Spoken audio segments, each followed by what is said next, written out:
Our topic for the theme for this December will be good works and salvation. So our topic for tonight will be salvation by grace through faith.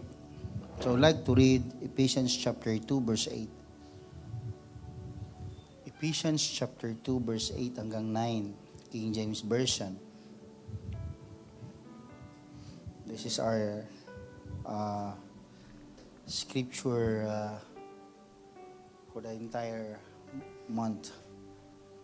Okay, so in the King James Version it says, "For by grace are ye saved through faith, and that not of yourselves, it is the gift of God, not of works, lest any man should boast."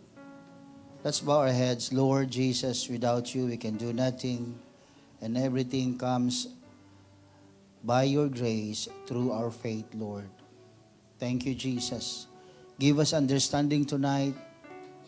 Let wisdom, revelation, understanding, Lord, illumination, Lord, hallelujah, be upon us, so that we can use this, Lord, to strengthen our faith and to reach out people, Lord, hallelujah, for them also to understand your word, how gracious you are,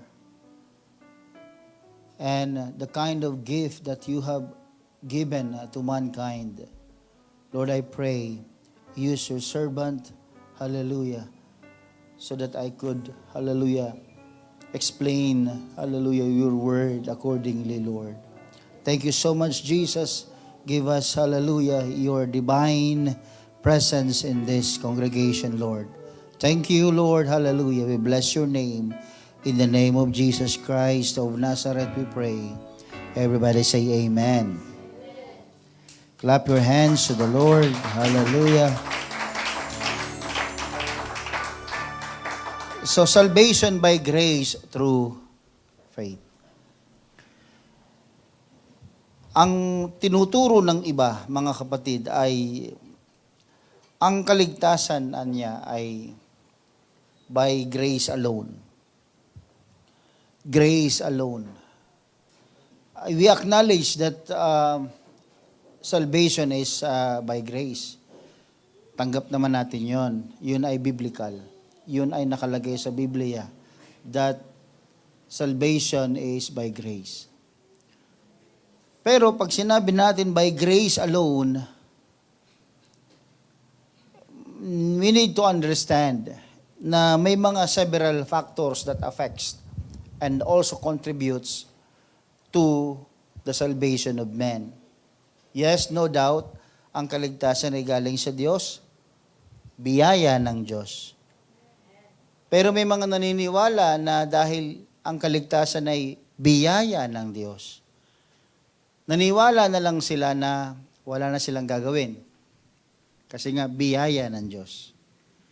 Dahil wala naman daw na i-contribute ang tao sa salvation. So mananatiling walang contribution ng tao. Yun ang kanilang paniniwala. Mananatiling walang gagawin ng tao sapagkat ang kaligtasan niya ay ibinigay na ng Diyos. At dahil ibinigay ng Diyos ang tao, walang ibang gagawin kundi tanggapin na lang ang biyayang ito. Somehow, this is true, but somehow, this is wrong. For those people who understand the will of God, yung sa mga taong nakakaintindi o nauunawa nila yung kalooban ng Diyos pagdating sa kaligtasan, masasabi nilang may kulang at may mali doon sa statement. Pero sa mga taong maaring baguhan at maaring nag-uumpisa pa lamang magsuri, ay maaring yun ang kanilang mauunawa, na ang kaligtasan ng tao ay tunay na wala nang gagawin ng tao. Kahit ano, sapagkat yan daw ay ibinigay na kaligtasan. Ang kaligtasan po ay may iba't ibang mga factors, several factors. Though it is by grace, bagamat ito ay galing sa biyaya, Pero dapat sa pamamagitan ng pananampalataya. Huwag kalilimutan yun, mga kapatid. Sa binasa nating text natin kanina, sa verse number 8, for by grace, you are saved. Grace ang subject doon. Pero may dinugtong siya, through faith. For by grace, you are saved, sabi ni Paul. Sa pamamagitan ng biyaya, gusto kong maging attentive kayo tonight, mga kapatid. I want you to understand this. It speaks about salvation. Ang pinag-uusapan po natin ay kaligtasan. Kung ang pinag-uusapan natin dito, mga kapatid, ay mga kung ano-ano mga bagay, huwag nating bigyan ng masyadong pansin. Pero pag ang pinag-uusapan po ay tungkol sa kaligtasan, maging atentibo po tayo, ha? Maging mapanuri, maging metikuloso po tayo pagdating po sa salita ng Diyos, especially kung ang pinag-uusapan po ay kaligtasan. May mga factors, may mga ibang bahagi, may mga ibang elemento na nakapaloob doon sa biyaya ng Diyos para tayo ay maligtas sa pamamagitan ng pananampalataya. Ulitin ko, ang kaligtasan ay biyaya ng Diyos sa pamamagitan ng pananampalataya. Paliliwanag ko maigi yan, ha? Kasi kung ang kaligtasan ay sa pamamagitan ng biyaya ng Diyos, grace alone, at walang pananampalataya, mababaliwala ang sakripisyo ng Diyos doon sa krus ng Kalbaryo. Mababaliwala ang salitang pananampalataya, from cover to cover ng Biblia. Tinuturo ang pananampalataya, from the beginning na binasa natin ang Biblia, nakilala natin si Abraham, at siya'y nabuhay sa pananampalataya. Hanggang doon sa Revelation, iisa ang tema, pananampalataya sa Panginoon. Kaya kung ang kaligtasan ay sa pamamagitan lamang ng biyaya lang, at hindi sa pamamagitan ng pananampalataya, magkakaroon tayo ng maraming mga contradiction sa Biblia. At pag ang paniniwala natin ay maraming contradiction, maling paniniwala yon. Sapagkat ang salita ng Diyos ay hindi kailanman nagkakasala sa labat. Hindi nagkokontrahan ng salita ng Diyos. Kaya pag nagkokontra ang salita ng Panginoon, hindi ang salita ng Diyos ang may problema, ang interpretasyon ng tao ang may problema. Amen. So may mga factors ang kaligtasan. Hindi lamang biyaya. Biyaya ang kaligtasan, pero may mga nakakabit itong mga factors o elemento na kung saan para masabi nating may kadugtong kanina, for by grace are ye saved through faith. Una, siyempre pananampalataya. Hindi ka pwedeng maligtas nang walang pananampalataya. Kaya na maliwanag, for by grace, you are saved. Dinugtungan. Buti sana kung period na lang sana doon sa after ng saved. Pero pagkatapos ng sinabi, true faith. So, kailangan ng pananampalataya. Romans chapter 5, verse 1. Therefore, being justified, pag sinabing justified, dineclare kang ikaw ay righteous. Ikaw ay dineclare na inosente. Amen. Therefore, being justified by faith. So, ang nagbibigay sa atin ng deklarasyon, for God to declare that you are a righteous, para ang Diyos masabing ikaw ay matuwid, kailangan mo ng faith. Therefore, being justified by faith. So kahit na anong galing mo, kahit anong galing ng tao, kung walang pananampalataya, hindi siya pwedeng ma-justify. Amen? Bakit by faith ang justification, but hindi by works? Kasi hindi kayang bayaran ng tao para siya luminis. Hindi pwedeng gawin ng tao yung lahat niyang makakaya, kahit gawin niya lahat, hindi pwedeng pumantay o magpambayad doon sa kasalanang nagawa niya. Pero dahil nanampalataya kay Jesus, dahil naniwala kay Jesus, dahil sumunod kay Jesus, si Jesus ang nag-declare sa iyo na ikaw ay laya na ikaw ay justified na ikaw ay matuwid na. Kaya nga si Kristo, ang ating Panginoon, is the great mediator. He is mediating between God and men. Siya yung nagsabi, okay na yan. Siya yung abogado natin, mga kapatid. Siya ang nagsabing, walang kasalanan yan. Linis na siya ng aking dugo. O yun. Doon malalabas, mga kapatid, na who justified our faith with God. Yung pananampalataya natin kay Jesus, yun ang nagpatuwid sa atin. Therefore, being justified by faith, we have peace with God through our Lord Jesus Christ. Kaya kailangan ng faith. Hindi pwedeng masave ang tao ng walang faith. Kaya nga, you are saved by grace through faith. Repentance. Hindi rin pwedeng maligtas ang tao ng walang repentance. Kaya hindi pa pwedeng sabihin na grace alone, wala na akong gagawin, ligtas na ako dahil mahal ako ni Lord. Ang Diyos ay pag-ibig, kahit anong gawin ko, ako'y maliligtas. Iniibig kasi ako ng Diyos. Yes, pero paano naman yung pagsisisi? Acts chapter 2 verse 38, kabisado ng lahat. Then Peter said unto them, repent and be baptized every one of you in the name of Jesus Christ for the remission of sins, and you shall receive the gift of the Holy Ghost. Pangatlo, dugo. Kung walang dugo, kung walang sakripisyo na ginawa, actually grace, how can you see grace? Grace has a demonstration. Ang biyaya ay may demonstrasyon.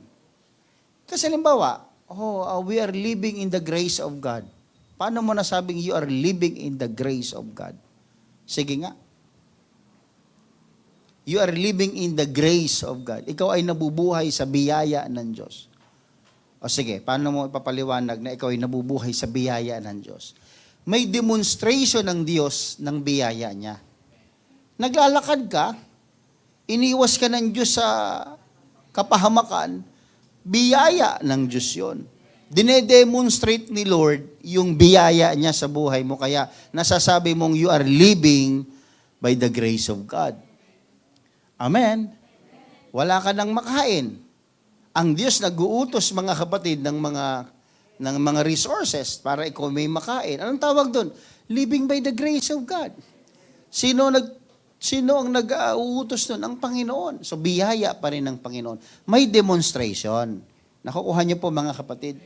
Yung blood is the demonstration of the grace of God.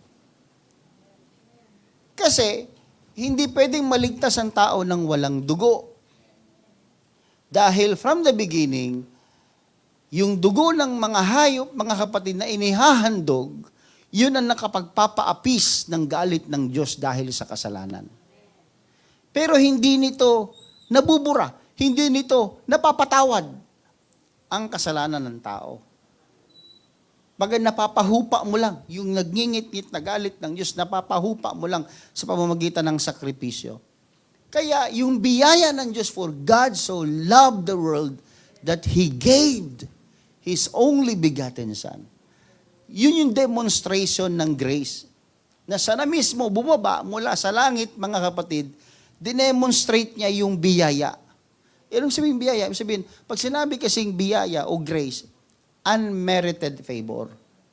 Hindi ka karapat-dapat, hindi ako karapat-dapat, pero nabigyan ka, nabigyan ako. Napatawad ako, napatawad ka. Biyaya nga. Everybody say amen. So yung blood is the justification.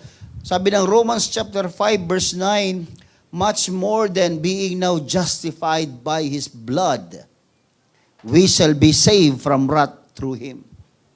Yun yung mga kapatid. We are justified by the blood of Jesus Christ. Everybody say amen. Baptism. Pang-apat yun. So, isa sa mga factor dyan is baptism. Hindi pa sinasabi na, ang Diyos naman ay mabiyaya, ligtas na kagad ako. Paano mo nasabi, hindi ka naman nagpabautismo? Alam naman natin ang John chapter 3 verse 5. Verily I say unto thee, except a man be born of water and of the Spirit, he cannot enter into the kingdom of God. So kailangan ng bautismo sa tubig, kailangan ng bautismo sa Espiritu Santo so that we can enter into the kingdom of heaven. Everybody say amen. Ito pa yung panglima, gospel, salita ng Diyos. Romans chapter 1 verse 16, ang sabi diyan, ang ebanghelyo ang siyang kapangyarihan ng Diyos para ang tao maligtas. Paano ka biglang naligtas kung hindi ka naman nakarinig ng ebanghelyo? For I am not ashamed of the gospel of Christ, for it is the power of God unto salvation. Kung may kapangyarihan para maligtas ang tao, gospel. Kung hindi ka nakikinig ng gospel, hindi ka nagba-Bible study, hindi ka nagba-Bible reading, hindi ka umati ng gawain ng Panginoon, hindi ka nakikinig ng pangangaral ng salita ng Panginoon, paano magkakaroon ng kapangyarihan para alisin ka sa kasalanan at dalhin ka sa kabanalan? Kung ang kapangyarihan ni Lord ay gospel, dapat ang mahalin natin ay gospel. If you want to maintain and make sure of your salvation, gospel. Wag na wag mong titigilan na pagkikinig, pagbabasa, pagsusuri, pag-aaral, ang salita ng Diyos.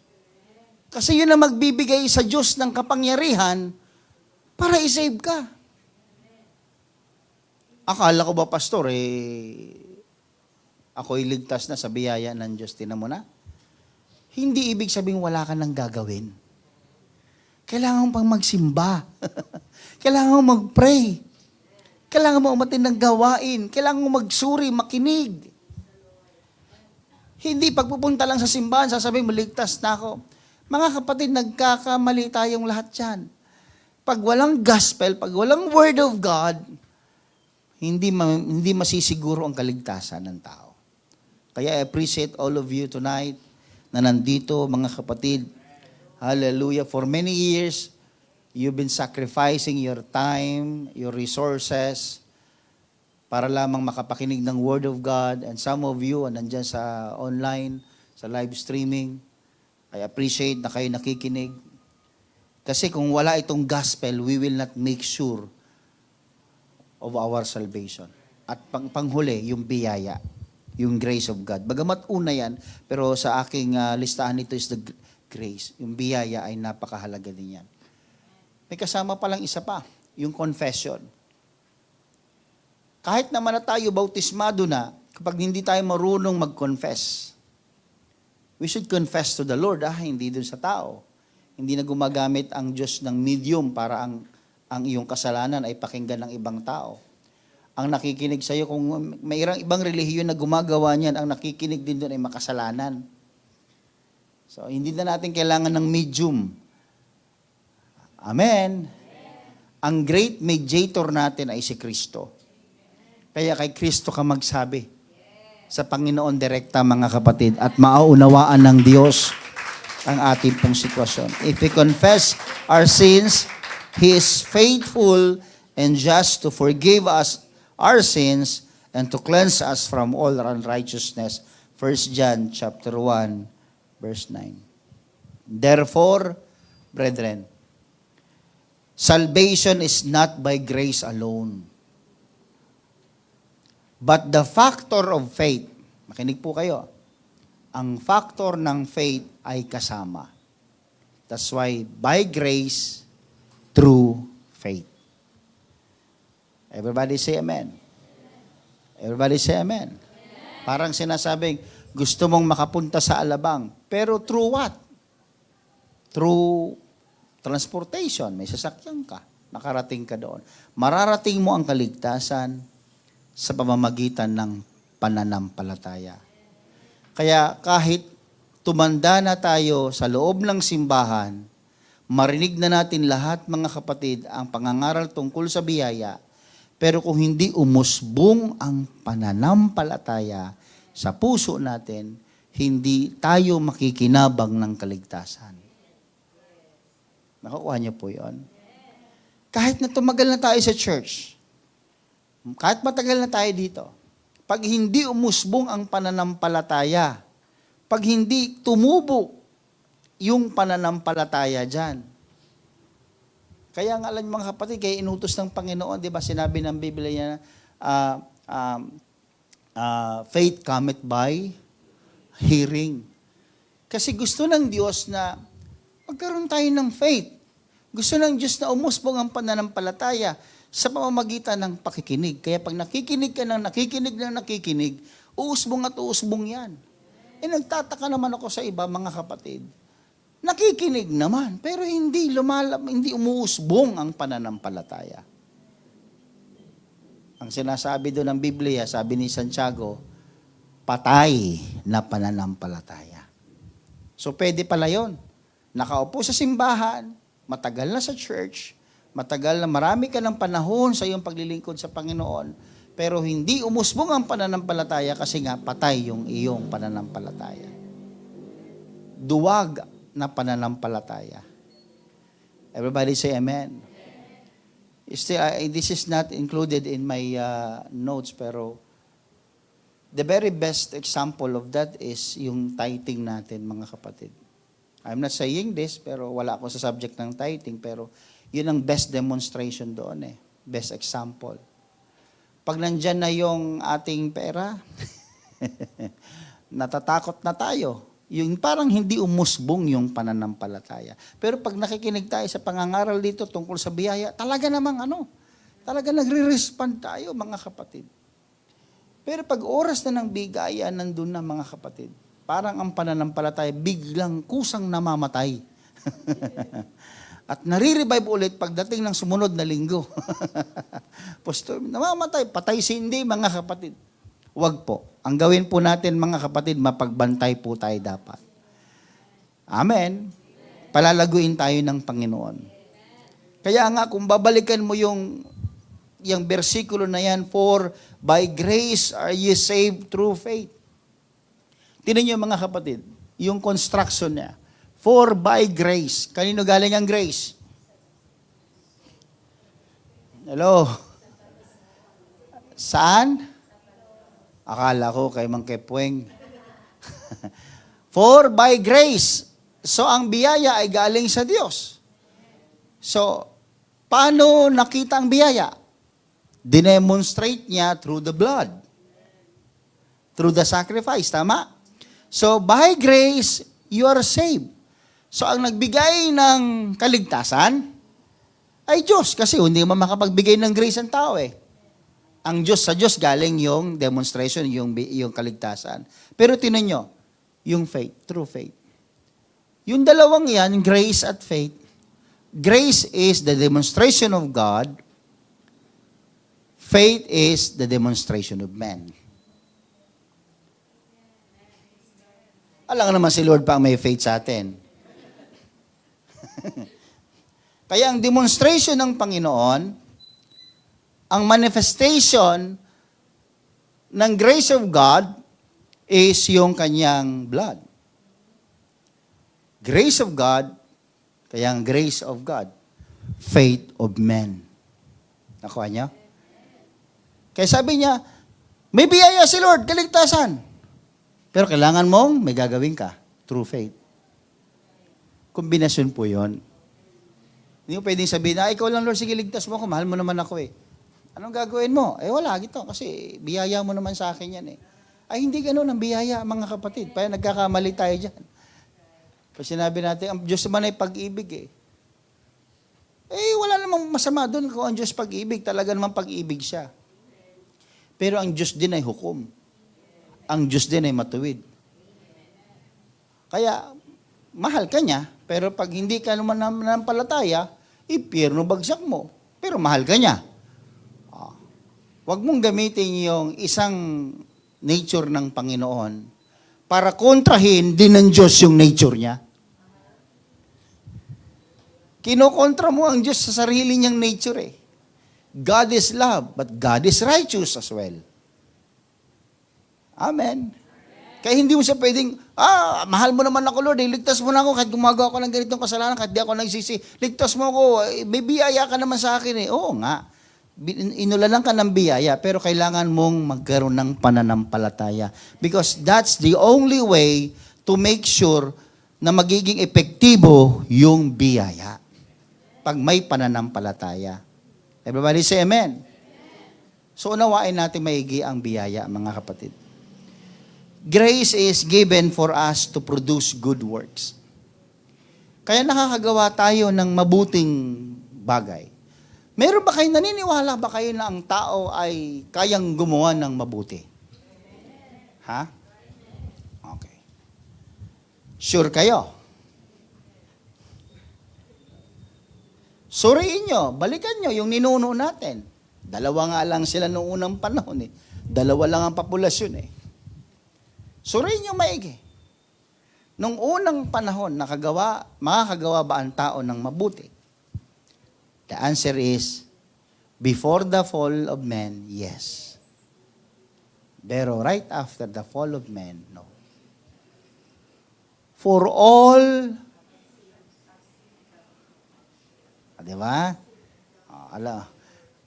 Alam nyo na kaagad, hindi tayo nakarating sa kaluwalhatian ni Lord. For all come short of the glory of God. Lahat. Walang kahit matalino, kahit nung lumabas, maamong mukha lang yan. Pero ang totoo niyan, sa nature pa lang natin, hindi na tayo makarating sa kaluwalhatian ni Lord. Kaya wala. So ngayon, doom tayo. Mapapahamak ang tao. Kaya nga, sobrang pag-ibig niya sa atin. Yun yung konteksto noon. For God so loved the world. Sa sobrang pag-ibig niya sa atin, wala kang makakaligtas eh. Walang makakaligtas. Kaya nga, sobrang pag-ibig niya, nagsakripisyo siya, dinemonstrate niya yung grace niya. Nag-manifest siya, mga kapatid. Kaya, in 2 Corinthians chapter 9, verse 8, God is able to make all grace abound toward you. Para ano? That you always having all sufficiency. Pag may biyaya ka ni Lord, hindi ka magkukulang. Nababasa niyo po yan, mga kapatid?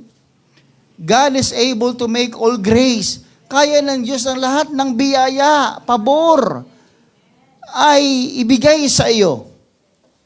Para ano? That you always having all sufficiency in all things. Hindi ka magkukulang. Pastor, bakit parang hindi naman yata totoo, wala naman yung bulsa ko eh. Yung pitaka ko, 20 ang laman. Luma pa. Akala ko ba, if you believe in the grace of God, if you believe that the grace of God does not only speaks about money, grace means the unmerited favor. The favor of God. Favor. Kahit wala kang pera, naglalakad ka, di ka naman nasagasaan. Wala kang pera, pero hindi ka nagka-COVID. What's that? It's grace. Hindi lang pera ang biyaya, mga kapatid. Having all sufficiency in all things may abound to every good works. Kaya ngayon, ay may biyaya ka na ni Lord, kaya mo nang gumawa ng mabuti. Pero nakakagawa ka ng mabuti hindi dahil gawa mo, kundi biyaya pa rin ng Diyos. Everybody say amen. Grace makes the power of the Spirit available to us that the righteousness might be fulfilled in us. Dahil din sa biyaya, kaya ka napupuspos ng Holy Spirit. Kaya ako nakaka-receive ng Holy Spirit.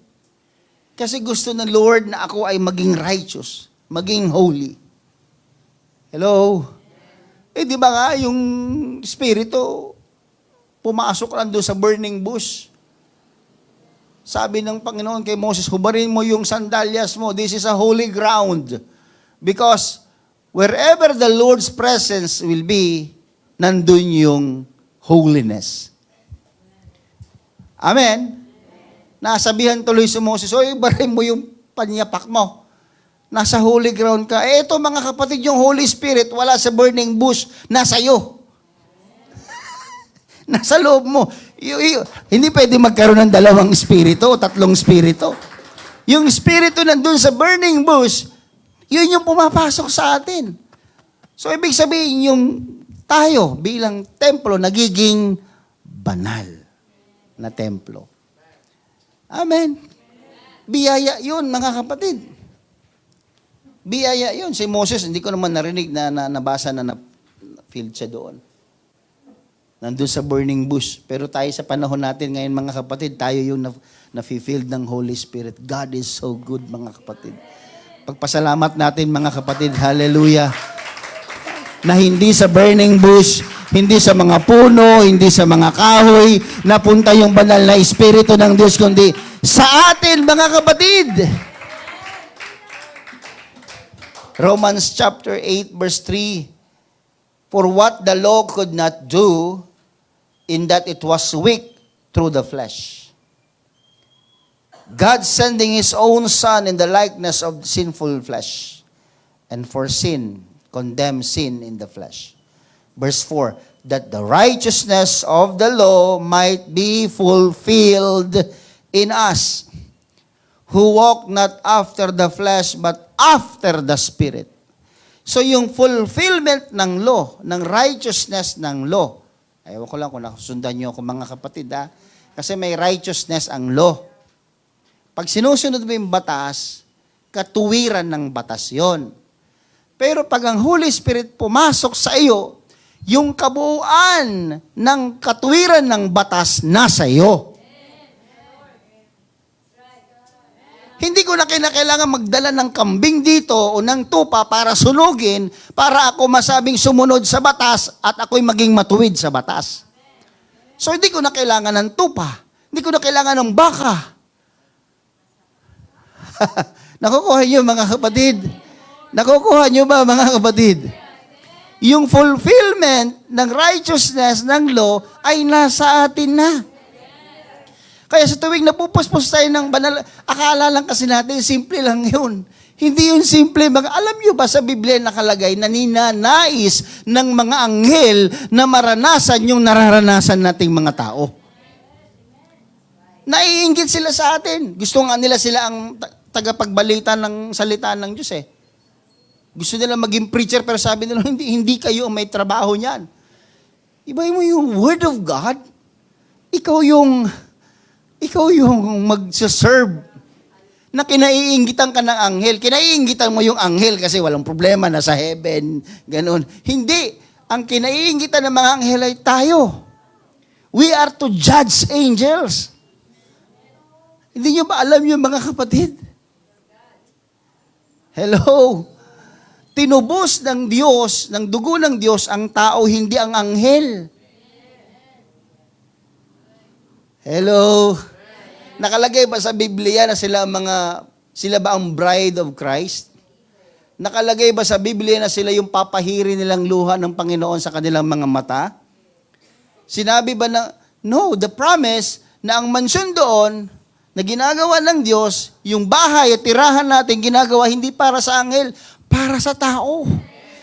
Kaya nandito ka, mga kapatid, nakakatanggap ka ng banal na Espiritu Santo. Inggit na inggit sa iyo ang anghel, mga kapatid. Inggit na inggit yung mga anghel sa atin. So if you will just think how privileged we are, isipin mo lang, napakabuti ng Diyos sa buhay ko. Napakamabiyaya ni Lord. Palakpakan natin ang Panginoon, mga kapatid.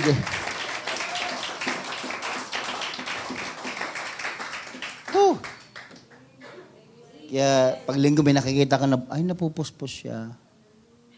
Ngayon lang. Tapos wala lang. Wala siyang pakialam. Wala siyang paki. Tagal naman ni pastor. Gutom na ako. Di mo alam sa spiritual realm kung anong nangyayari. Kung bubuksan na ng Diyos yung ating mga spiritual na mata, makikita mo, mga kapatid, angels are rejoicing in heaven.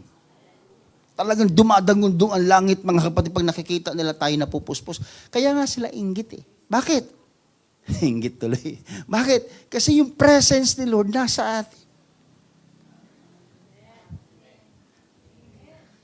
Dati nasaan yon, sister? Sa kaban ng tipan, buhat-buhat. Diba? Kaya kung saan mapunta yung kabanantipan, may victory. Kaya pag dumadating yung kabanantipan, takbuhan na yung mga kalaban ng Israel. Kasi alam nila, yung presence of God yun eh.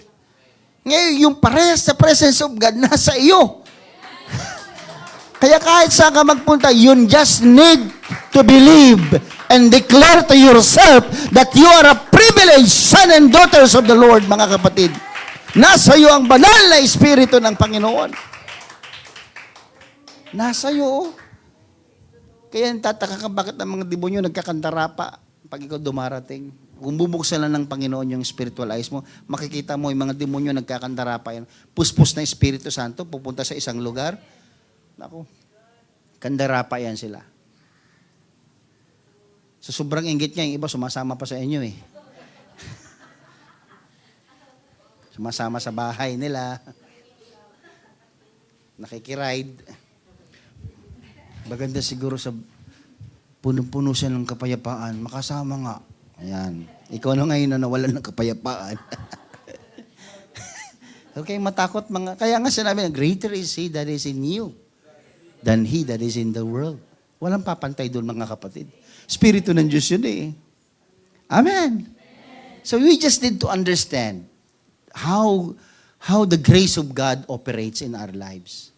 Paano nag-ooperate yung biyaya ni Lord sa buhay natin at yung pananampalataya natin. Para ka may daladalang cellphone na ang iba sa atin, mga kapatid, maniwala kayo, magsasampung taon na ang cellphone ninyo o 5 taon o mahigit, pero hindi niyo pa na-explore lahat. Sa tagal na sa akin itong cellphone ko, mga kapatid, hindi ko pa na-explore ito. Yung full ability niya, hindi ko ma-explore to. Kaya pag bumibili ka ng cellphone, anong ang sinasabi nila sa iyo? Ito sir, mayroong ganitong features yan, oh. Ito pa ma'am, ito pa sir, oh. Pinapakita lahat. Tanong, lahat ba yun nagamit mo? Nung binili mo? Hindi. Flashlight. Flashlight na tsaka AM, FM lang. Calculator lang, gano'n. Google, gano'n lang. Pero meron niyang, may power within na hindi mo pa na-explore. Yung faith natin, alam niyo mga kapatid, hindi pa natin na-explore lahat yan. Hindi pa na-explore lahat yung faith natin na yan.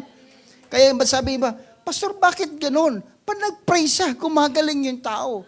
Bukod sa may gift of healing siya, grabe yung faith niya. Bakit hindi ako ganun, Pastor? Hindi pa na-explore yung faith mo eh. Paminsan-minsan gamitin mo yan.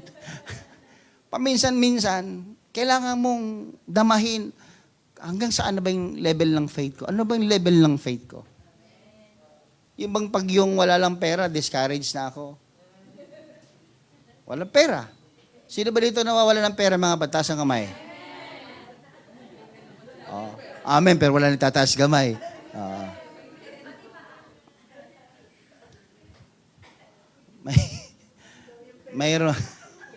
May pagkakataon, mga kapatid, na talagang walang-wala ka.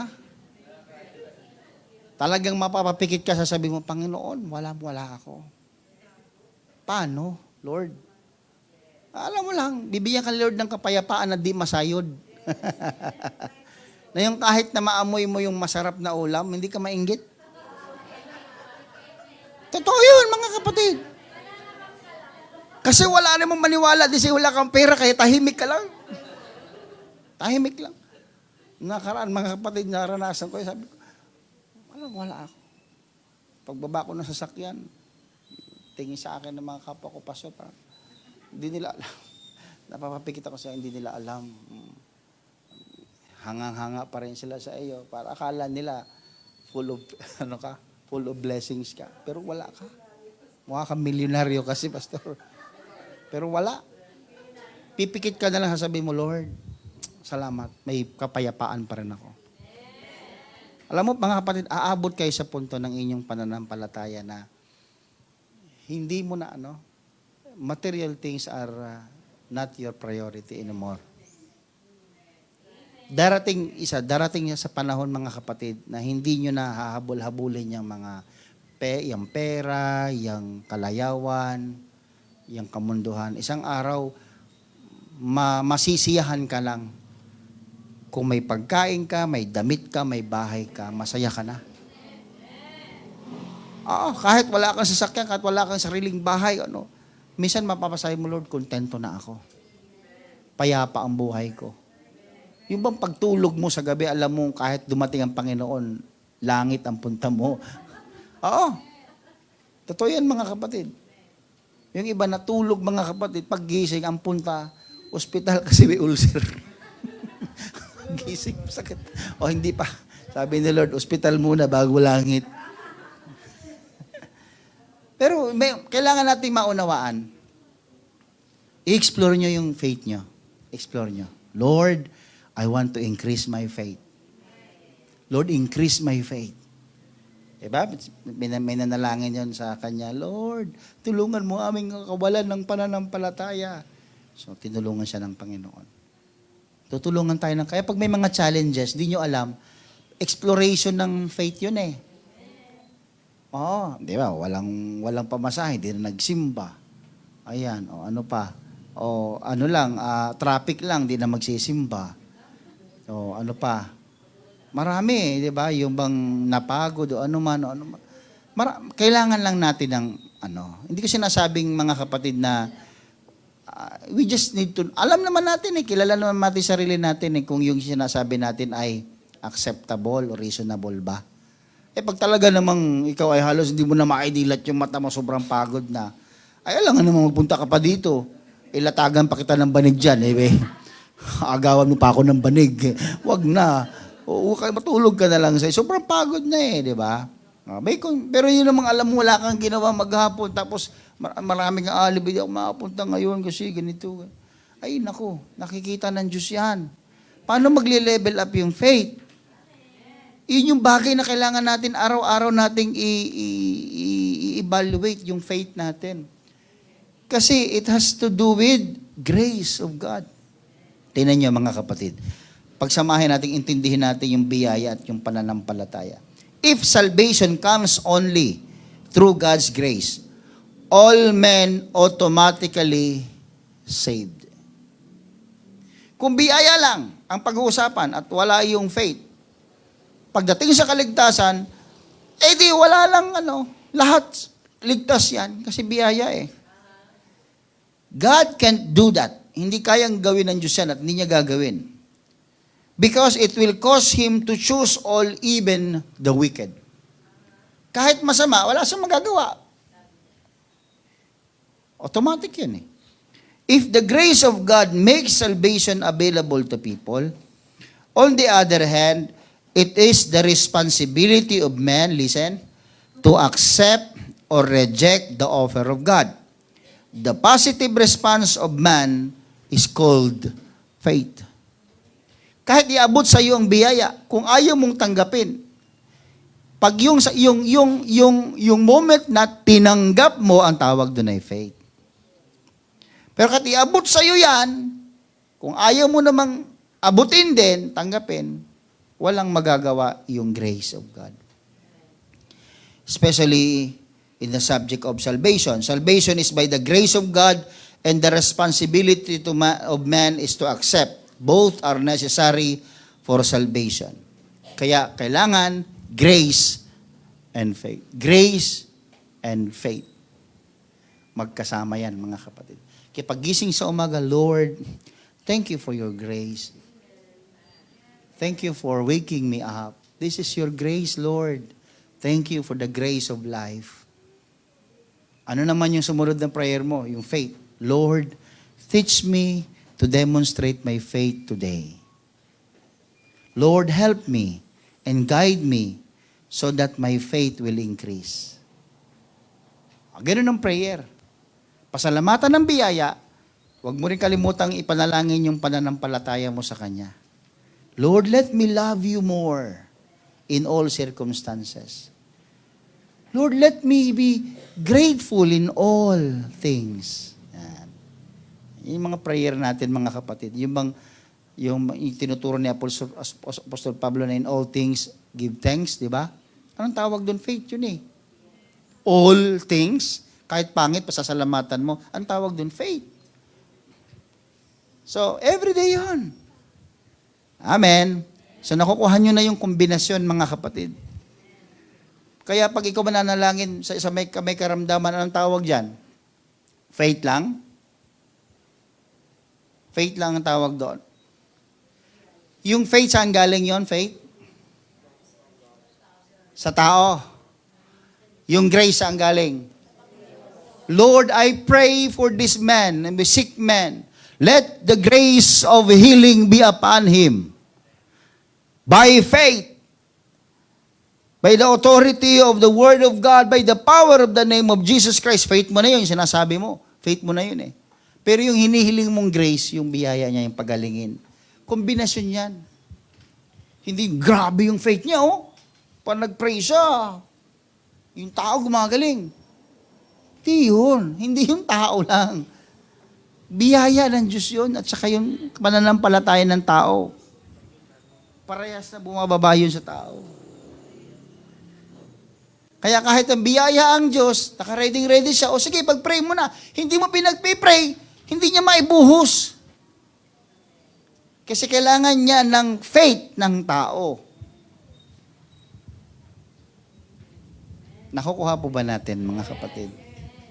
So that's how we are saved by God. It's not just because mabait tayo, ganyan. O ano, hindi. Because we have faith. Nanampalataya tayo sa Panginoon. Now, the Word of God, when it comes to salvation, we cannot exclude the gospel, the Word of God, in the subject of salvation by grace. There is power. That is the power of God unto salvation. Ano yun? Yung Word of God. Ulitin ko, ang kapangyarihan ng Diyos para tayo maligtas ay ang kanyang salita. Gospel, yung salita ng Panginoon. Lumalabas na yung gospel ay medium of God. Medium. Gamit ng Diyos. Tool ng Panginoon. The medium of God's grace to make people wise unto salvation and build up. Kaya pasin nyo, pag tayo nag-aaral ng salita ng Panginoon, mga kapatid, sa pag-aaral natin salita ng Panginoon, nagiging matalino ka sa kaligtasan. Matalino sa kaligtasan? Oo. Ibig sabihin, nalalaman mo paano ka naligtas, bakit ka niligtas, paano ka niligtas, paano ka manatiling ligtas. Nalalaman mo yun pag nag-aaral tayo ng salita ng Panginoon. Diba sinabi yan ng 2 Timothy chapter 3, verse 15, and that from a child thou hast known the Holy Scriptures, Word of God, Gospel, which are able to make thee wise unto salvation. Gagawin kanyang matalino tungkol sa kaligtasan. True faith pa rin. True faith, which is in Christ Jesus. Nakukuha niyo mga kapatid? Nakukuha po ba ninyo mga kapatid? So gaano kahalaga ang Word of God? Pag ang pinag-usapan ay kaligtasan at pagiging matalino sa kaligtasan. Hindi kaya, mga kapatid, kaya ang pagsisimba, hindi siya parang social life. Hindi social life ang simbahan, mga kapatid. Hindi ito lugar ng sosyalan. Hindi siya ganun, mga kapatid. Lugar siya ng pag-aaral, pagkatuto. Natututo tayo para tayo ay manatiling ligtas. Ano ba yan sa NLT? Tingnan mo nga. You have been taught the Holy Scriptures from childhood, and they have given you the wisdom to receive the salvation that comes by trusting in Christ Jesus. Wisdom. Kaya may wisdom ka. Kaya mahirap mong matisod o mahirap mong mabackslide ang taong nakikinig ng Word of God. Ang hirap mabackslide niyan.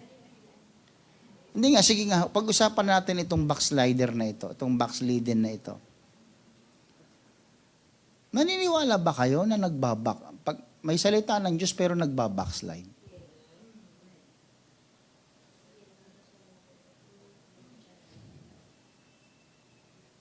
Anong opinion nyo? Nakikinig ng Word of God, nag-aaral ng salita ng Diyos pero nag-backslide. Doon pa lang makikita mo na there is something wrong. Akala mo, nag-aaral siya, hindi pala. Kasi kung nag-aaral siya, kung natuto siya, hindi siya backslide. Pasok ng pasok sa eskwela, palating ng bagsak pala. Nakuha niyo yan? Maganda uniforme, parehas ng ng section 1 kahit section 5 siya. Yung kahit na fully paid pa yung bayad niya, mga kapatid, yung tuition niya. Para sa uniforme, bago ang sapatos, maganda, mga gamit. Dati ng panahon, bagsak. Ganon din sa salita ng Diyos. May mga taong nakaupo, nakikinig, bagsak. Paano yung malamang bumagsak? Nawala eh. Alaga naman manatili yan dyan, bagsak na nga eh. Nakukuha niyo ibig sabihin? Ang ibig lang natin sabihin, mga kapatid, ay posible. Paano maiwasan yung pastor? Di mag-aral kang maigi. Mag-aral kang maigi. Yung hindi yung pupunta ka lang for social benefit. Para may masabing may simbahan ako, kailangan ko magpunta dyan. Lalo na niya, may malaking simbahan na. Ako, maganda magsimba dyan. Susuot ko yung pinakamaganda kong damit. Alaga naman yung mga kumikinang-kinang pa na kagawin ka. Long gown. Magsisimba ka lang, naka-long gown ka. Ano ka? Kasalan ba to? Grabe ka. Di ba? Tindi nun. So, sinasabi natin, mga kapatid, possible na tayo nasa loob ng simbahan, pero we don't learn. You have been taught the Holy Scriptures from childhood. Bata pa, tinuruan, no? Sunday school pa lang. And they have given you the wisdom. Binigyan ka ng katalinuhan para matanggap mo ang kaligtasan. Kaya, maaaring hindi mo fully understand ang salvation kung hindi ka magpapatuloy. Pero sa mga taong naintindihan na nila, mga kapatid, makinig kayo, sa taong naintindihan na talaga nila yung kaligtasan, hindi natatalikod yan. Alam niyo po ba yung power of yung baptism? Alam niyo kung gaano ka-powerful yan? Pag naintindihan niyo ang exegesis ng baptism, sasabihin mo sa sarili mo, hindi ka natatalikod kailanman. Never na never mong gagawin yan. Pag naintindihan nyo kung gaano kahalaga ang bautismo, nangyari sa'yo, ginawa sa'yo.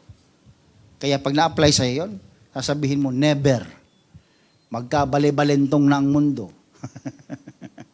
Pumuti na ang uwak. Nagbisaya na mga German. Bahala na kung anong gawin nila, pero hindi ka tatalikod sa Panginoon. Never. Kaya kahit anong pagsubok sa'yo, imagine mo, the death of Jesus Christ on the cross applied to you. Namatay kang kasama ni Kristo nung ikaw binautismuhan. Kuha niya yun? Namatay siya ng mga kapatid, namatay siya ng parang, hindi siya namatay na parang namatay lang tapos babangon muli. No, may significance yung death niya. At nung bumangon sa ulit, mga kapatid, lahat ng promises niya, lahat ng binanggit niya, lahat na nakasulat from Old Testament na hula hanggang sa New Testament, sa Revelation, lahat yung mangyayari. Kasi ang pinaka-sting, the sting of death, na-overcome niya. Yun yung hindi kayang gawin ng tao eh. O kahit anong galing mo, hindi mo overcome ang death. Pero na-overcome ni Lord yun. So, ibig sabihin, ma-overcome niya lahat. Kasi yung pinaka-malaking bagay na challenge na hindi mo overcome ng tao, na-overcome ng Panginoon. So, ibig sabihin, lahat ng promises niya mangyayari sa'yo. Kaya, kung maiisip mo lang talaga, marirealize mo lang, I am baptized in the name of Jesus Christ. I am filled with the Holy Ghost. Tapos, magbabackslide ka. Nako, shame on you, mga kapatid. Sorry ha, pero shame on you. Nakakahiya ka.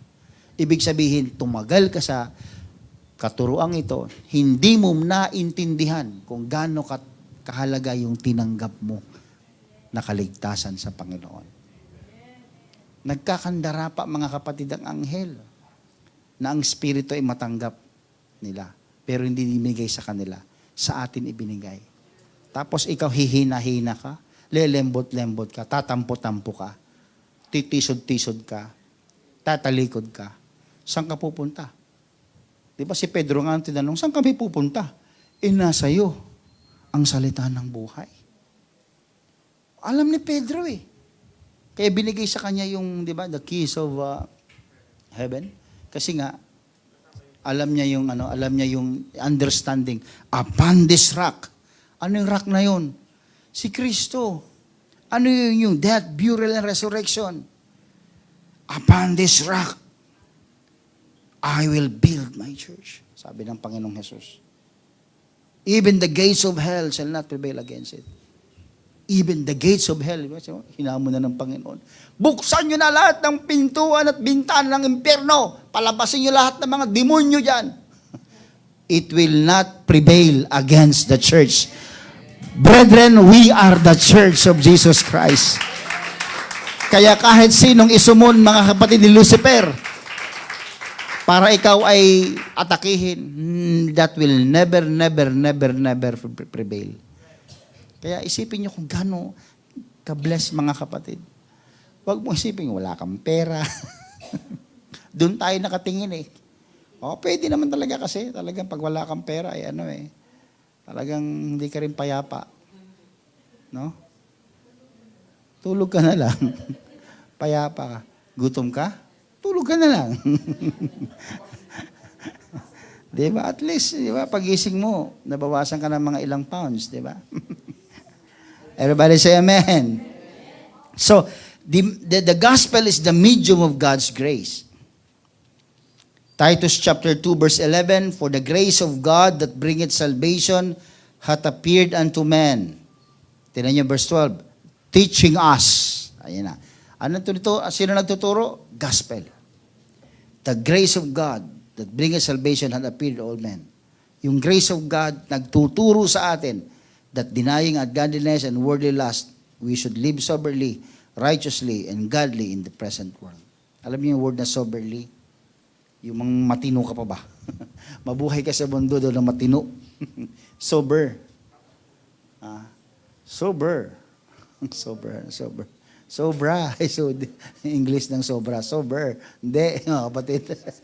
Sober yung matino ka. Yung sobra yung Brad, hindi sober. Di ba? Yung mga lalasing-lasing pag naglakad, mga kapatid, di ba ganon? Yung tawag dyan?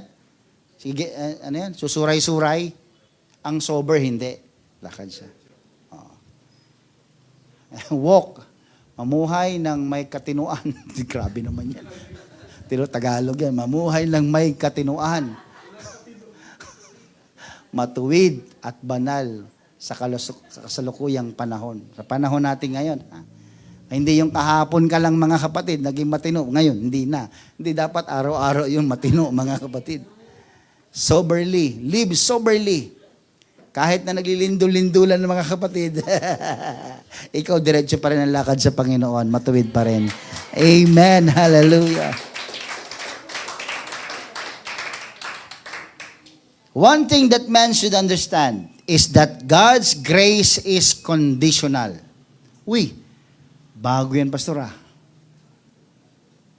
Baka ma-issue tayo dyan. Totoo po yun. God's grace is conditional. Bakit?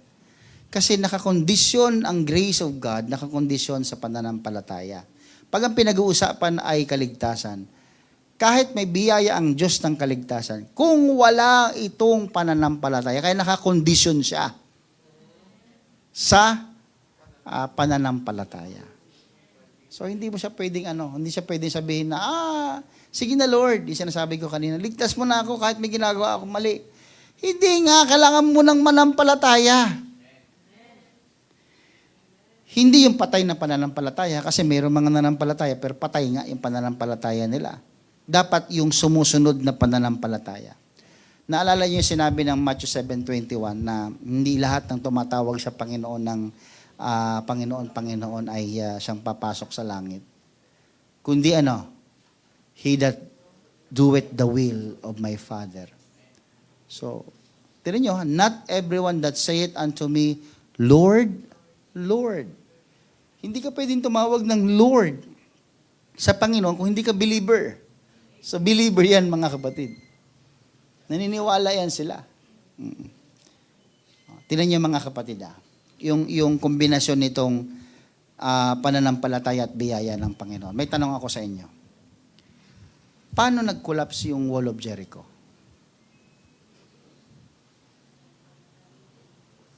Ano? Paano 7 rounds? Ano ba? Ano ba?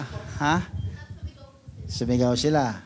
Sugod, mga kapatid! Ganun. Ano? Unison. Dapat sabay-sabay. Ha, ha, ha, ha, ha. Ganun, para may voicing pa, di ba? Ano? Paano nag-collapse yun? Promise ba ni Lord? Di ba, binigay na nga daw ni Lord yung Jericho sa kanila. Promise, okay. So, ibig sabihin, pag may promise, may biyaya.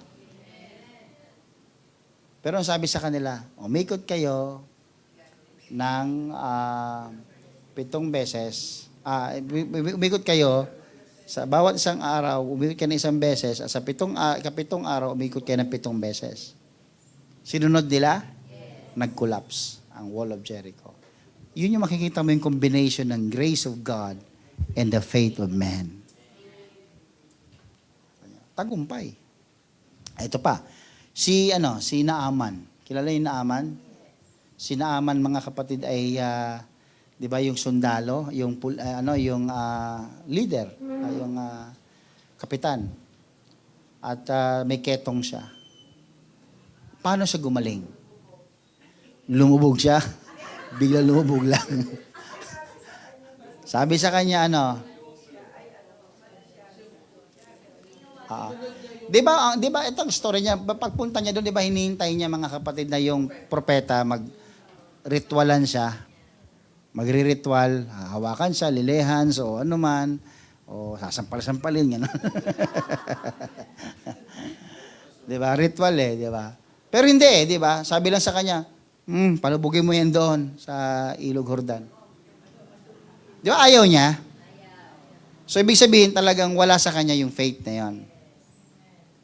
Pero nung siya ay napapayag ng servant niya, nung pumayag siya, faith yun, pumayag siya Lumublob siya, 7 lublob, 7, nagiging makinis siya. Naging maayos yung kanyang balat. Nawala yung ketong. Combination of grace of God and the faith of man. Kaya kita nyo maigi, mga kapatid, yung hindi lang puro sa faith. May faith ako na talagang si Lord. Ngayong linggo na ito, pagpapalain ako. Ay, totoo naman yung faith mo yan Pero huwag mong kalimutan sa prayer. Hingin mo yung grace. Kailangan minsan malambot ka rin sa Panginoon. Panginoon, pangako mo sa akin ito na I will be blessed abundantly above all what I ask. Lahat ng higit pa sa hihingin ko, kaya mong ibigay, Lord. You are able to bless me. Lord, bigay mo sa akin ito, Panginoon. I have faith, Lord, na ganitong araw, ganyan, bla, bla, bla, bla. So yung grace niya, saka yung faith mo, pinagsasama mo. Maging aware lang tayo na may grace of God. Pero nag-activate siya more kapag tayo ay mayroong faith, mga kapatid. Kaya yun yung ating ipapraktisin. Yung sabi ko nga, explore natin yung faith natin, mga kapatid. Yung alam niyo, mga kapatid, try yung wag umimik. Pag yung talagang na kayo, yung stress na kayo, wag kayong umimik. Mag-pray ka lang sa Panginoon sa isipan mo. Mayroong gagawin ng Panginoon. Yung bang, yung sobrang bigat na yung buntong hininga, yung sobrang bigat na, umanap ka ng lugar na tahimik ka lang mag-isa. Sumbong mo sa Panginoon, sabihin mo sa Panginoon yun. Tapos, yun, basta may faith ka lang, andun ka lang. Tapos, hingi mo lang yung biyaya niya. May gagawin si Lord, maniwala kayo. Explore natin, mga kapatid. Amen? Kasi kung hindi natin ito gagawin, kung hindi ko tuturo sa inyo ito, wala, magiging Sunday goers lang tayo. Tapos nagtataka tayo, hindi tayo lumalago sa pananampalataya. Paano lalago sa pananampalataya? Di mo ginagawa. Gawin mo yung pananampalataya para mag-grow siya. Amen? Salvation has several factors to understand. Our role is to understand. Ang source ng faith, walang iba kundi ang Panginoon. If a man can make his own faith, makinig po kayo ha, if a man can make his own faith, then he becomes his own Savior. What about grace? For by grace you are saved. Grace gave us the ability to possess faith. Yun na naman, no? Kanina, parang lumalabas na ang faith, man's ability. Parang gagawin ng tao. Pero hindi pa rin. Galing pa rin siya sa grace. Halimbawa, ikaw, sister, eager ka na magamit yung faith mo. Mag-grow. Pero kung hindi ka rin biyayaan ng Panginoon, hindi mo rin yan magagamit. Kaya biyaya pa rin lahat ng Panginoon. Kaya magpasalamat tayo kung ikaw ay, kahit anong gawin ng pagsubok, di talaga akong matitinag. Nakatayo pa rin ako sa pananampalataya sa Panginoon. Di maganda, masalamat, pero hindi mo alam sa Diyos galing yan. Ang Diyos din ang nagbibigay sa iyo, mga kapatid. Without grace, we can't have faith. Without grace of God, we can't have faith. Kaya biyaya ni Lord yun, mga kapatid. Through God's grace, He allows all to have faith. But He leaves to the individual the application of faith. Yun na. Bibigyan ka niya ng pananampalataya. Biyaya ng Diyos yan. Ito sa'yo, 3. Sa'yo, 2. Sa'yo, 1. Pero yung application ng binigay niya, bahala kayo. Ganon si Lord. Hindi niya tatrabahuin lahat sa iyo. Kasi kailangan lumabas sa iyo yung faith. Di ba yung parable ng talents? May 2, may 5, may 1. Bakit? Kasi ang gusto makita nila, walang issue kay Lord yung binigay. Wala kay Lord yun eh. Grace yun eh. Wala kay Lord yun. Hindi niya alintana. Ang alintana ng Diyos ay yung growth ng faith. Yung magiging, return of investment niya. Yung ROI ni Lord sa iyo at sa akin. So yung application ng faith, it's up to you. Huwag mo na hanapin kay Lord yun. Lord, gagawin ko ba to? Lord, gano'n. Alam niyo mga kapatid, may mga bagay, may mga simpleng bagay na ang kinakailangan ay common sense na lang. At logic. Hindi mo na kailangan ng pananampalataya. Ginagamit ang pananampalataya sa mga bagay na imposible sa atin. Amen. Halimbawa, gaatin ka ng gawain. Kaya mo ba? May paa ka naman. Di ba? May pamasahe ka naman. Buo naman ng katawan mo. Huwag mo na itanong kayo, magsisimba ba ako, Lord? Ay, logic yon, common sense, natural. Hindi mo na tinatanong sa Diyos yan. Pero tinan niyo mga kapatid, saan yung nagagamit ang pananampalataya? Sa mga circumstansyang tila imposible. Doon lumalabas yun. Doon lumalabas yun. Faith. Kaya wag yung ma-misunderstood na lahat na lang faith. No. Logic din. Yung common sense din gagamitin yon. Di ba? Halimbawa, sabihin mo, Lord, gusto ko, Panginoon, pumabor sa akin ng employer ko sa trabaho kong ito. Pinanalangin mo yon. Tanong, nagtatamad-tamad ka naman magtrabaho.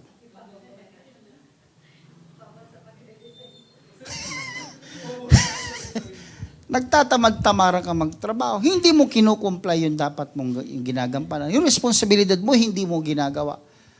Tapos, may faith ako na ako ay mag-i-increase. Increase ka dyan. Anong increase ka dyan? Na hindi mo nga magawa yung basic mong dapat gawin, na sinumpaan mo doon sa employer mo na gagawin mo. Naku, kaya ibig ko sabihin. Bago ka humingi at bago ka may maling pagkakagamit ang faith, mali ang pinagkakagamitan minsan. nananampalataya, para sinabi mo, halimbawa, di ba, yung simpleng patawan natin dito, na ikaw ay coding, tapos nakakita ka ng traffic enforcer, sabi mo, Lord, bulagin mo siya, Lord, para hindi niya makita yung aking plate number. Tignan mo, bubulagin mo pa yung tao, nagtatrabaho ng matino yun doon. Grabe yung faith mo, mali yung application. Bubulagin mo, Lord, bulagin mo siya na hindi niya ako makita. May anak yun, may pamilya yun. Kung sinunod ka ni Lord, hindi kawawa yung pamilya ng tao. Mali yung gamit ng faith mo. Naku, kanya ibig sabihin, sa trabaho, sa eskwela, sa negosyo, kahit saan mong gawin yan, huwag mong i-apply yung mali. Huwag mo i-apply yung pananampalataya sa mali. Amen. Minsan may mga bagay na hindi mo sinasadyang na mali mo nagawa. Pero nandun yung biyaya. Nandun yung biyaya. Minsan may mga kapatid, minsan may experience ako. Wala lang kayo maingay. May experience ako mga kapatid na sobra talagang busy ko mga kapatid. Sobrang kabisi ko talaga. Magpipreach na ako noon mga kapatid. Walang inspirasyon sa akin. Hindi ako nakapagbasa, hindi nyo alam kung kailan hindi ko sasabihin sa inyo kung kailan nangyari yun. Talagang wala talaga. Hindi ako nakapagbasa, hindi ako nakapagbuklat ng Biblia, sobrang basic ko. Tumayo ako dito sa pulpit ng mga kapatid. May bit lang akong notes. Pinrich ko lang sa mga kapatid. Alam niyo mga kapatid, talaga nanalangin ako sa Panginoon. Sabi ko, patawarin mo ako. Sobrang basic ko, Lord. Hindi ko na napag-aralan ito ng gusto. Pinrich ko mga kapatid. Revival naman? Revival na puspos yung mga kapatiran na. Pagtapos ko noon, mga kapatid, tuntua ako. Pagbalik ko doon sa opisina, mga kapatid, pumikit ako sa Panginoon. Nangusap ang Panginoon sa akin. Sabi ng Panginoon, hindi sa lahat ng bagay, ha? Hindi sa lahat ng panahon. Biyaya, yun eh. Ang tawag doon, biyaya. Kasi meron kang pagkakamali na nagawa mo na kailangan mong savior. Kailangan mong tagapagligtas. Niligtas ako ni Lord doon. Pero may isang mensahe sa akin na iniwan si Lord. Hindi sa lahat ng panahon. Kaya tinuro sa Biblia, di ba? Be instant in all season. Sa lahat ng panahon, be ready. So, yun, doon na-apply sa akin yun, mga kapatid. Kaya sa mga pastor sa amin, we need to read, pray and pray, read, ganyan. Study. Kasi sa lahat ng panahon, biglang, mangaral ka, mangangaral kami. Kailangan mayroon kaming handa. Amen. Pero yung sabi mong marami kang alibay sa Lord na, ganito Lord, kasi ganyan. Hindi tanggapin ni Lord yun. Mali yung application ng faith mo eh. Amen. Kaya pag alam yung kayo ay may tulog dyan at may mali dyan, huwag yun ang gamitin yung faith nyo doon. Maling application yun. Kaya God is the source of our faith before I end.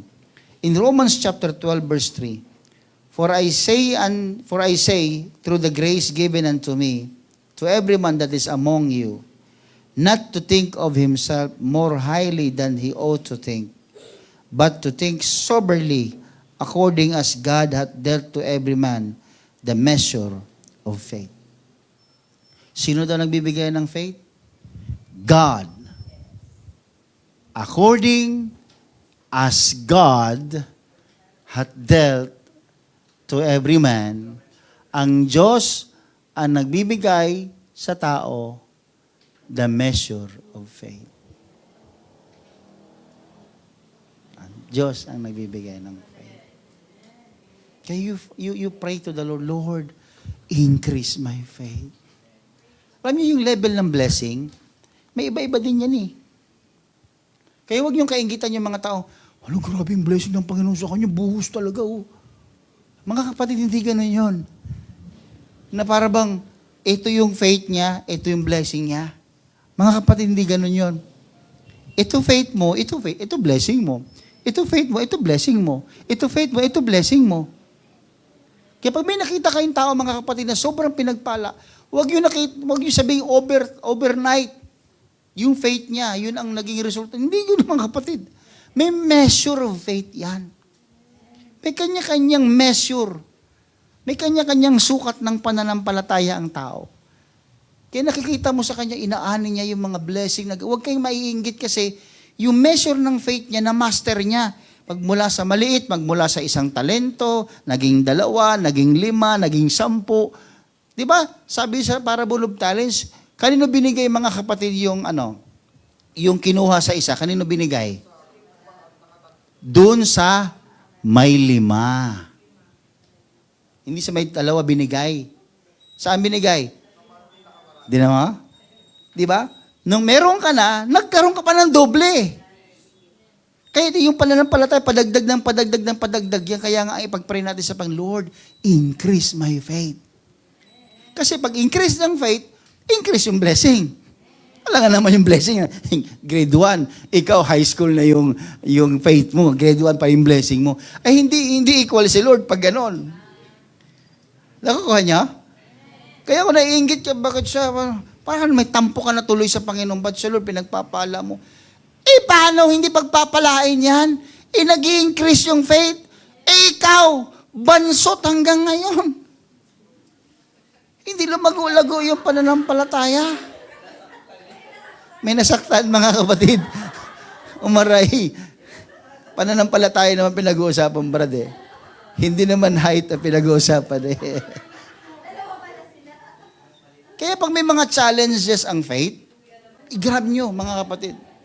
I-grab nyo. Halimbawa, katulad niyan. Youth camp. Ay, wala akong pera eh. Alam ng Diyos na may kakayanan ka. Pero isa na, wala akong pera. Naghihintay ka. Alam ng Diyos ang dahilan mo, naghihintay ka lang namang lilibre sa'yo. Masamang ugali yan, mga kapatid. Alam mo yung may gawain, tapos, dito lang ako kasi naghihintay kayo magsabi na, sige na, bayaran na kita, sumama ka. Talaga? Ang itsura nito. Pag may gawain, dinideclare pa lang, i-declare mo na kagad, yes, nakakasama ako dyan. Hindi umaasa ka kung kani-kanino, umasa ka sa Diyos. Ano yun? Sinasabi ko ito, mga kapatid, kasi I want you to increase your faith. I-exercise nyo siya. Hindi yung asa. Tignan niyo mga kapatid, nakailang conference, asa. Hindi lumago yung faith. Nasa na ngayon? Asa. Asa man sila. Asa naman. Wala na. Pero tignan mo yung mga tao, mga kapatid na kahit na talaga hirap, I can see your sacrifices. Alam ko yan, mga kapatid. Ako, pastor nyo, kita ko yan. Yung mga iba na ibibili nyo nila ng pagkain, pinambabayad pa sa conference, pinambabayad pa sa mga gawain. Alam ko yan, nakikita ko yan. Kasi kailangan yung gawin yung kasi nga, increasing of your faith. Sa susunod yan, may mga ganyang gawain, easy na sa'yo yan. Gawain, conference, naku, sasama ako dyan, sama ako. May pera ka, wala, pero sasama ako dyan. Yung faith yun eh. May ginagawa ka, may faith ka eh. Hindi yung, tingnan lang natin kung kasi ang dami mong alibay, wala ng faith yan. Kaya hindi lumalagaw yung faith. Paano bubuhos yung biyaya kung hindi mo ginagamit yung pananampalataya? Nakukuha niyo po, mga kapatid. Gamitin natin ang pananampalataya. Increase natin siya. Amen. Increase of faith, increase of blessing. The Lord, you cannot outgive God. Magbigay ka ng 10 faith sa Kanya, bigyan ka ng 100 pagpapala, mga kapatid. Bigyan mo ang Diyos ng 100 pananampalataya, bigyan ka ng 1,000 pagpapala. Hindi mo mauunahan si Lord. Everybody say amen. Palakpakan natin ang Panginoon, mga kapatid. Hallelujah. Kaya yan, nakikita nyo? Ang tawag dyan, faith. Faith yan, mga kapatid. Hindi yan parang, si pastor, ambisyoso. Mga kapatid, minsan ko na narinig yan sa isang tao. Hindi ko sasabihin kung sino nagsabi. Pero pag pinilit niya ako, sasabihin ko rin. Sinabi sa akin yan, ambisyoso. Noon pa yon, mga kapatid. Nasaktan ako. Si pastor, nangangarap, ambisyoso. Nung marinig ko yun, hindi ko lang pinahalata sa kanya. Muntik ko nang baliin yung leeg. Sabi ko, nasaktan kaya ako noon. Pero yung ginamit ni Lord yun. Lalo ako na-challenge mag-pray. Sabi ko, patunayan mo sa taong ito na totoo ka, Panginoon. Ayan.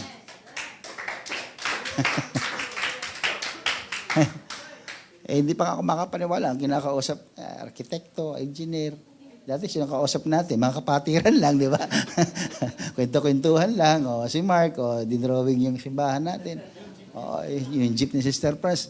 Hindi jeep na brand, jeep talaga na pamasahero yung ano. So, increase of faith. Kailangan, faith yan. Kaya kayo tuwing kayo pumapasok dito, mga kapatid, ilehans nyo. I want you to be challenged in that project, mga kapatid. Paano, Pastor? Bahala na si Lord doon sa paano. Ang trabahuin mo yung faith mo. Kaya nga, faith kasi may bagay na hindi ka kaya. Ginagamit ang faith sa bagay na hindi mo kaya. Amen? At hindi mo alam. Ang Diyos, alam niya lahat, kaya siya gagawa dyan. Amen? Ayoko kayo magkaroon ng guilt, mga kapatid, ha? Bago ko magtapos, ayoko magkaroon kayo ng guilt na pagpasok nyo dyan, pag nahawakan nyo yan, mangisay ka sana. Ano ibig sabihin? Yung bang hindi ka nanampalataya, hindi ka naniwala na mangyayari. Alam mga kapatid, wag po. Malaking yan sa atin mentally. Dito pa lang, ibaon nyo na ang tuhod nyo sa pananalangin. Yan. Prayer lang. So, wala akong pera para mag-contribute. Marunong ka mag-pray? Oo, hindi mag-pray ka. Alam mo, napakahirap mo kung pati prayer wala ka. Pati prayer wala ka. Sobrang hirap mo, mga kapatid. Prayer na nga lang Wala ka pa. Okay lang kung maintindihan mo yung tao walang pera. Pero kung walang prayer, sobra ka pa sa mahirap. Kaawa-awa ka, kahabag-habag ka. Pero walang pera, pero may prayer ka. Di ba? Why worry if you can pray? Kung kahit na may karamdaman ka, kung kaya mong itaas ang kamay mo, malaking bagay yan, mga kapatid.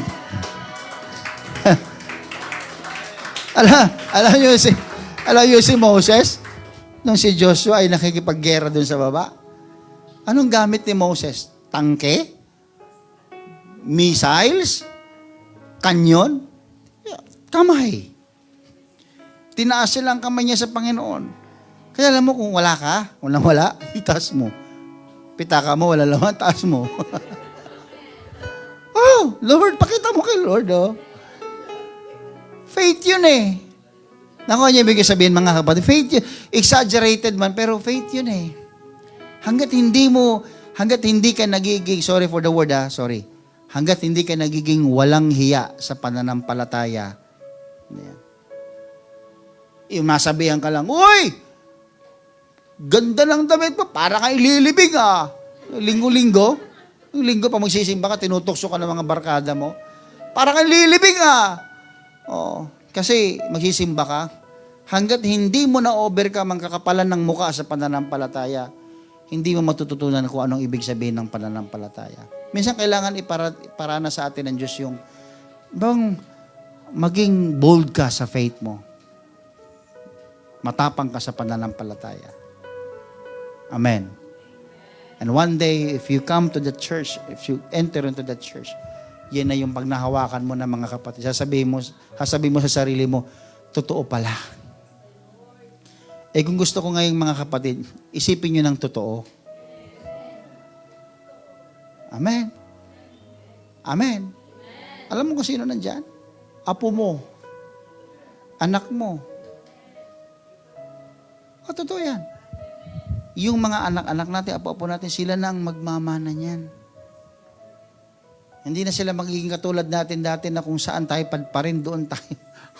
Punta sa clubhouse, punta sa car wash, punta kung saan-saan. Para lang magkaroon ng gawain ng Panginoon. Tayo hihimlay tayo ng maayos. Alam natin, ang pamilya natin, may simbahang pupuntahan. Meron silang paglilingkurang church. They will be blessed by the Lord. Sa salit-saling lahi natin, mga kapatid, sila nang magtutuloy-tuloy niyan. Amen. Kaya, faith. We need to use our faith, mga kapatid. Explore our faith. Palakpakan natin ang Panginoon. Thank you, Jesus. Thank you, Lord.